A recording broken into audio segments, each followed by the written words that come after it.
was working a full-time job when I started my cleaning company more than 15 years ago.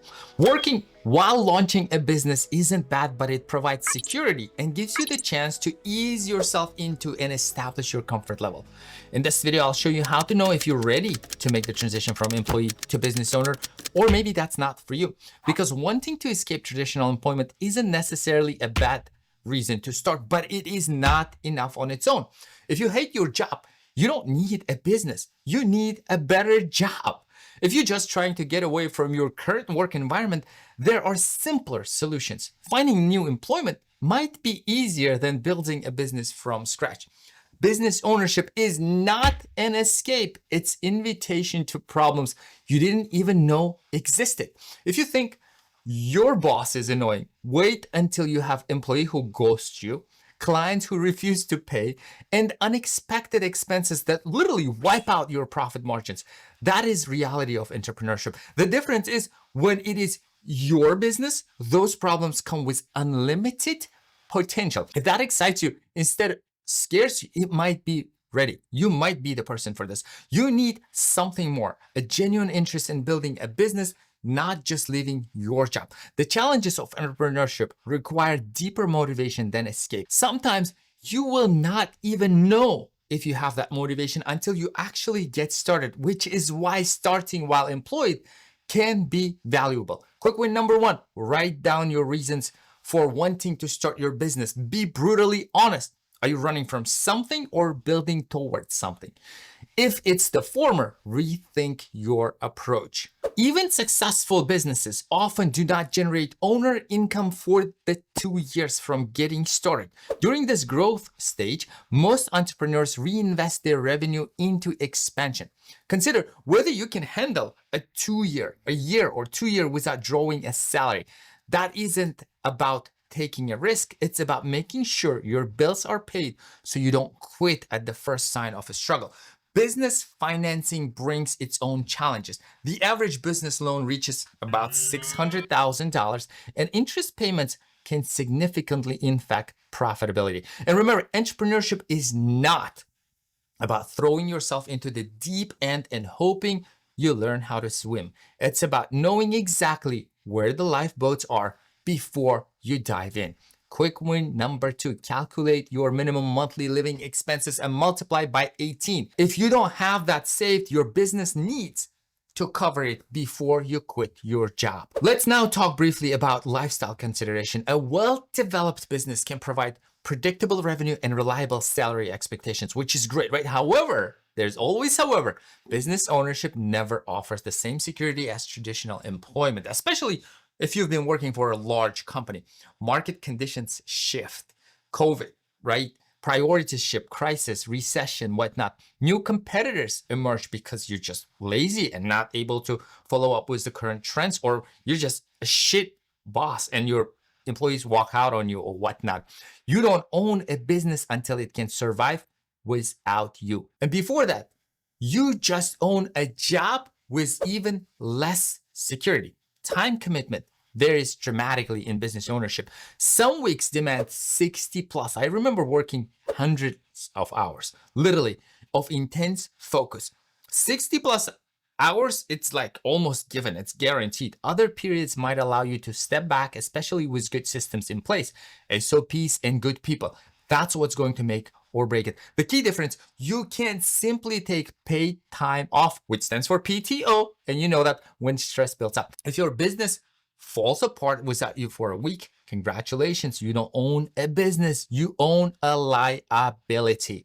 Quick win number three, track your current work hours and stress levels for 2 weeks, literally. Consider how you handle those same challenges without the safety net of a paycheck. And it will get very stressful the moment you know there is no guaranteed paycheck coming in. However, the bills in this country, they never end. How about the signs if you're ready? The fact that you're seriously considering business ownership itself is very meaningful. Entrepreneurship curiosity often indicates readiness, but you also need a feasible business idea. This means understanding your market demand, analyzing competition, and evaluating growth potential in your area. Many successful business owners describe reaching tipping point where not starting feels riskier than taking the leap. So just think about it.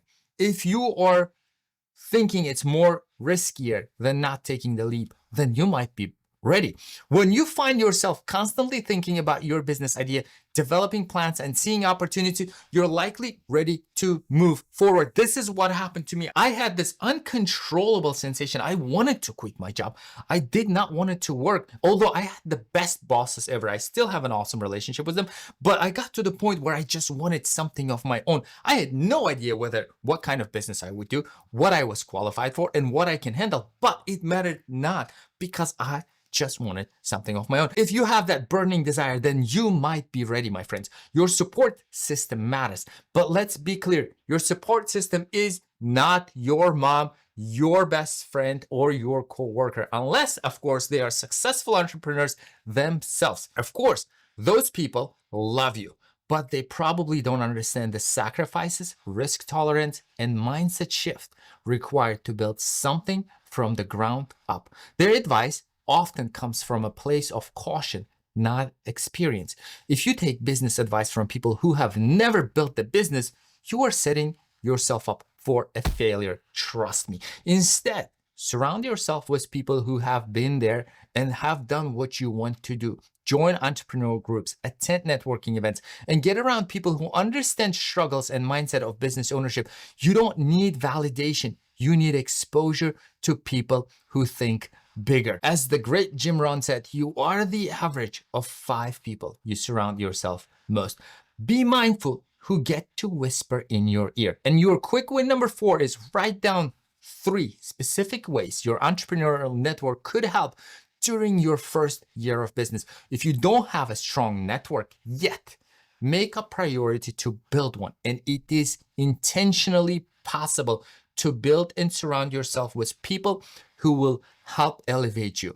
I have separate videos how to network with people. Go and look at them, but only after you're done with this video. And if you think you're getting value, then a thumbs up would be appreciated. I'll just give you a second, and thank you for taking care of that for me. So starting your business while employed offers unique advantages because your salary can fund initial growth, reducing or eliminating need for loans, which is huge. And look into the businesses that don't require much overhead profit to get started. For example, cleaning business is one of them. Freelancing is another one. There's so many things you can do. This financial cushion will take the pressure off early business decision and let you focus on building strong foundation. Working full-time while building your business forces you to develop robust system from day one. You'll need clear processes that allow your business to operate while you are at your day job, which is a benefit because now you're building those SOPs. If your business only works when you're working, you've built a prison, not a company. And your next quick win is list the essential business functions that need to happen during regular work hours. These are the first systems you will need to develop. Pause, screenshot, or write this down, what's about to follow. You follow this, you will have a real business up and running in less than 30 days while keeping your full-time job. Most people get stuck planning forever, but action beats perfection, left and right. And let's simplify this for you. Week number 1, set the foundation. And all you need is 2 hours a day of working time. Pick your business model and name what services you are going to offer. Who are you serving? Basic market research. Find 5 competitors. Check their pricing and identify the gap where you can actually fill in. Register your business, LLC, EIN, bank account. Don't overthink it and get it all done. Set up payments. Use Square, PayPal, or Stripe to start collecting money. By the end of week 1, you'll have a real legal business. No more thinking about it. Week 2, get clients without ads. 1 hour per day. That's all you need. Reach out to 20 people in your network. Use the ACA method, which stands for acknowledge, compliment, and ask. And here's the template. Hey, name. I admire your, whatever the quality they possess. I just started a business. Mention the type of the business, and I'm looking for referrals. Do you know anyone who might need the services you offer? And the reason you want to do that is you don't want to burden that person so they don't get back to you. But by asking, do you know anyone? What you do is, A, you compliment, you touch base with that person now, and you're saying, if you know anyone, refer me. If not, not a big deal because I got to reconnect with you. And you will be surprised that some of those people will actually say, oh, I was actually thinking about it. Perfect timing. And the others will say, here, reach out to this person, drop my name. Also, another way to do that is groups. Offer a limited time deal, get social proof fast. Do 1 to 2 free discounted services in exchange for testimonial and reviews. Or what you could do is, if that's the product that you sell, then ship it on a discounted rate. Don't worry about the cost right now, because your goal is to create that social proof, which is huge. And by the end of week 2, people know about your business and you should have leads coming in. Now, week 3, book paying clients and build systems. Again, 1 hour per day. Simple website and Google My Business, a 1-page site plus GMB gets you found online. And you need that, especially in the beginning when people don't know who you are. They're just going to Google and see your website. Automate basic tasks, pre-write messages for booking, confirmations, and follow-up. Leverage GPT, hire virtual assistants in Upwork and such. The 10 daily outreach rule. DM or call 10 potential clients every single day. And by the end of week 3, you should have at least 1 paying client and system to get more. Week number 4, lock in revenue and prep for growth. Referral system, every happy client equals what? 1 referral request. An example is, hey client, if you know someone who needs service, let me know. I'll take a great care of them. Double down on what works. Whichever method your first client, repeat that, 10x that, and drop the rest. And by the end of week 4, you will now have revenue coming in and simple system that runs while you keep your job. This is your shortcut to starting without wasting time. Get moving and don't overcomplicate it. There is a great book by Tim Ferriss called 4-Hour Workweek. Go and read that if you need additional motivation. There's plenty of videos on this channel or YouTubers that share if you need more of that. Let's reinforce what we just spoke of. Consider these key factors when deciding whether to start a business or keep your full-time job. Your true motivation beyond escaping employment, financial readiness and risk tolerance, lifestyle implications and responsibilities, signs of personal readiness, advantages of starting while employed. Starting a business while employed offers unique advantages. Your salary provides security and startup building. The constraints of working full-time force you into build strong system early, which is to your advantage. Most importantly, you can test your entrepreneurial readiness without risking everything. And as a homework for you is create 3 lists this week. First, your true motivations for wanting to start a business. Second, your minimum monthly expenses. Third, the system you would need to run your business while you are working. These lists will help you clarify whether you are ready to take the next step. And there's no perfect time to start, just keep in mind, but there's a smart ways to do it. Testing your idea while employed might take longer, but it often leads to a stronger, more sustainable business because you're not money pressured now. And if you're not money pressured, you're less likely to make stupid mistakes. Like what you saw, then hit subscribe button for videos on everything from how to get started with your business ideas to what it takes to develop smooth system to effortless management. I'll see you inside of this video. Bye for now.